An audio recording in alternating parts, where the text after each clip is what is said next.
lucky to have Tobias Elward with us this morning. Oh, lucky to have Tobias Elward with. Oh, so lucky.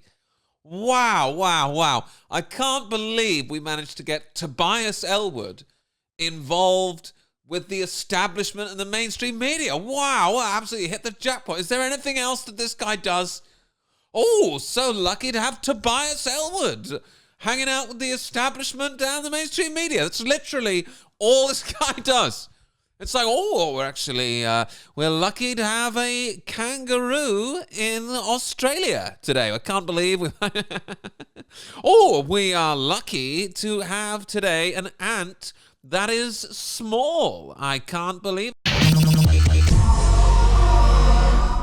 It's good to see you. Very serendipitous because somebody who you'll know well, General Sir Patrick Saunders, I'm not sure if you served with him, but certainly you have served. You did. Oh, yeah, I'm sure Tobias Elward. I'm sure you served with him, yeah. What were you, Tobias? Were you hand-to-hand combat special forces commando? Were you frontline grunt, were you, Tobias, when you were serving?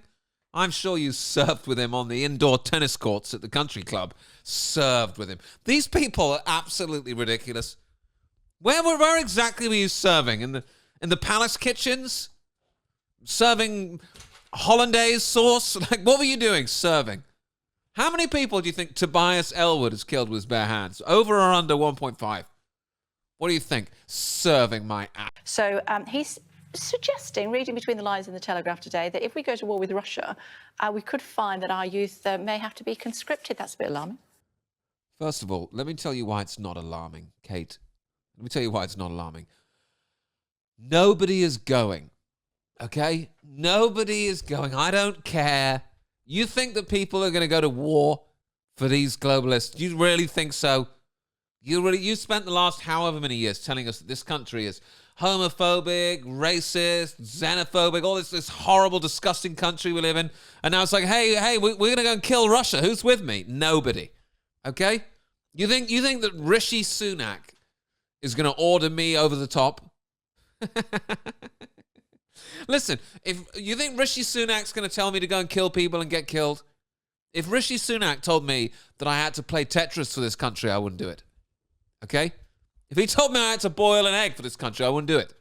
There's no chance I'm gonna get killed for Rishi Sunak and this country. You guys actually think you can sit there and cook up some other mass satanic sacrifice like the First and the Second World War and that people are actually going to go? I got news for you. It's not 1940s anymore. It's not like, oh, yes, the news says that everybody has to go and die and everyone is just racing out to do it and no one's going to question it whatsoever. Like, you know what I mean? Like, people are not that stupid anymore, man. People are not that stupid. There's absolutely no reason for me to go and kill someone or get myself killed. There's no reason. And nothing that Tobias Elward is going to say is going to make any difference. But, let's hear him. Yes, head of the British Army, one of the most cerebral thinkers that we've got, a strategist. We need to listen and listen carefully. No, we don't, actually. No, we don't. We don't need to listen and listen carefully. Listen, you listen and listen carefully. Sod off. All right? Sod off. You've got absolutely no chance of getting any white working class people to go and sit in a trench and shoot at Russian people that they've got no problem with whatsoever. Go and launder your own money in the Ukraine. Okay? You want me to go and fight and die for these child sex traffickers that run this country? That run most of the countries? No chance. No chance. Listen, I, like most people now, I live locally. Okay? I don't watch the news. I don't care what Vladimir Putin and Zelensky and Boris Johnson and Rishi Sunak and all these other knobs think or say or do or pretend to do.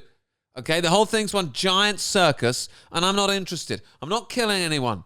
I'm not killing anyone. And I'm not getting killed. All right? I'm not going to war because Tobias Elward said so on the Kate Garraway show. Are you smoking crack cocaine? We've been too complacent. I think I've said this many times with you. What's coming over the horizon should shock us. It should worry us. Listen to the language these people use. It's very telling. It should shock us. It should worry us. Yes, Tobias. I know that's what it says in the script. I know that's what it says in the globalist script. Wheel out the talking globalist shillheads to tell everyone that they should be shocked and they should be afraid and they should be ready to die, but we're not. And we're never going to be. And nobody's falling for this anymore. Like, the only people that watch the news are like 89 years old. You're not going to get any of them to go to war. And we are not prepared. We've had a couple of decades, 3 decades or so since the Cold War. Life has gone well. It's now going to get more difficult. Oh, it's gone well, has it? Most people are freezing to death in their own house in this country. Most people can't afford to eat. They can't afford to go out. They can't afford to do anything. And you got this jerk being like, hey, you know, things are going really well. But it's time for things to get a lot worse. How many times are the news going to try the same thing? It's like, hey, your life's about to get worse. Your life's about to get worse. Your life's about to get worse. Your life's about to get worse. Prepare to be afraid. Prepare to be cold. Prepare to go to war. Prepare to die. The news says that everything's got to be terrible. No.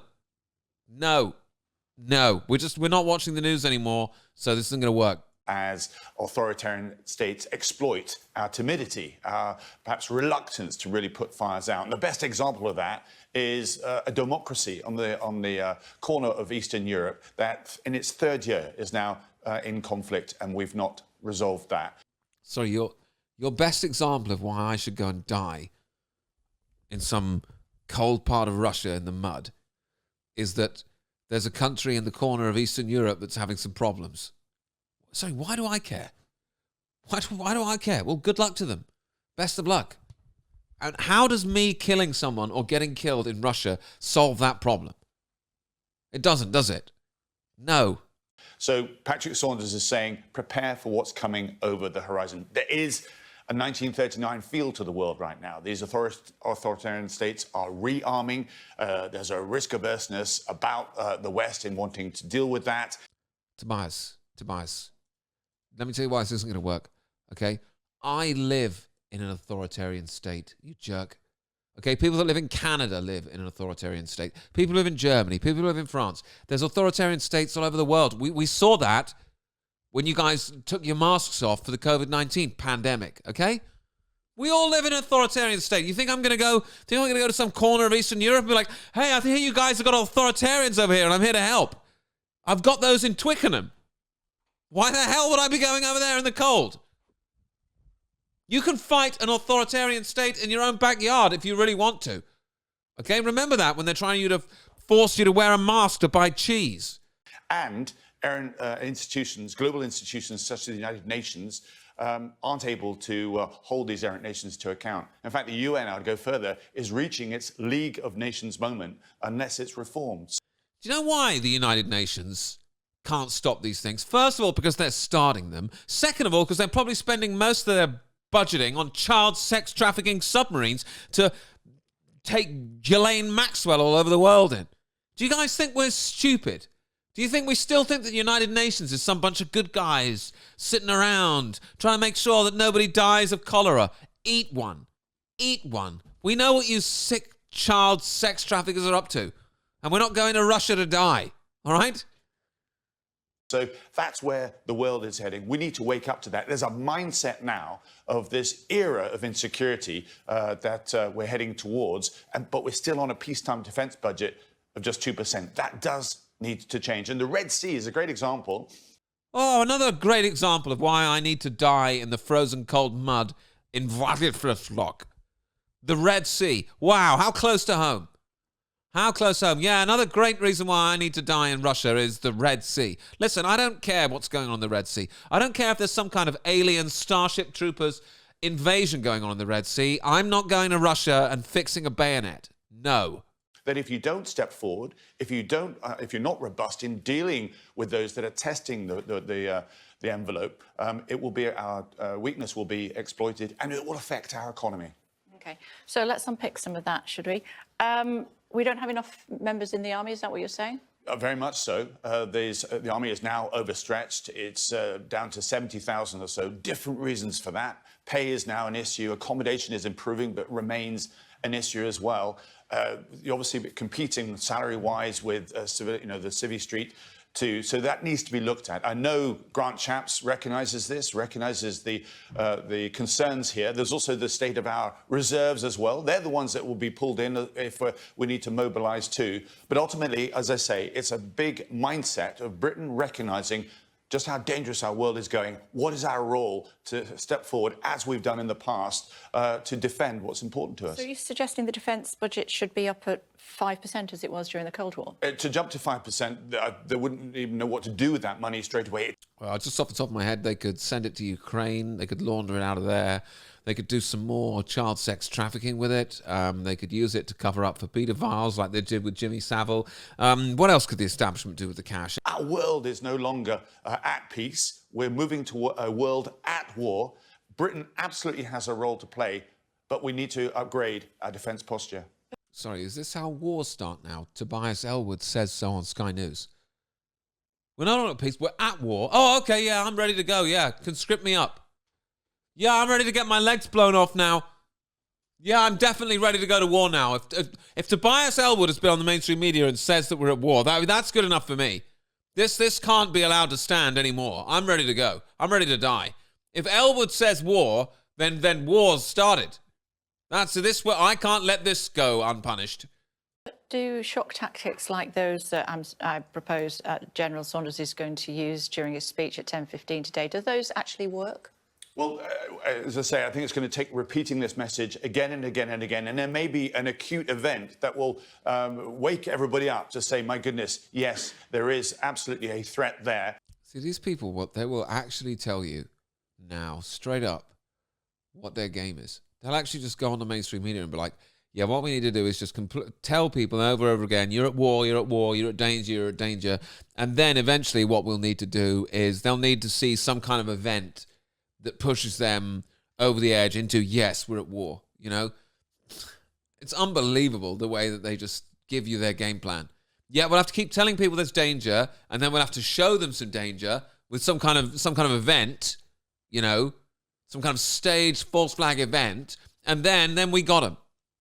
By the way, try and blink your eyes as many times as Kate Garraway blinks her eyes when the guest who's lying to everyone is talking.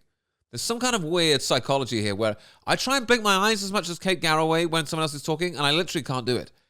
Because, of course, what sits behind Russia is China. There's a dangerous alliance there. Our world could easily splinter into two spheres of competing influence. The West, which is shrinking, and authoritarian states under China pursuing and exploiting a very different interpretation of our global order. And then many countries across the global south, for example, looking to see which way the world is going to go.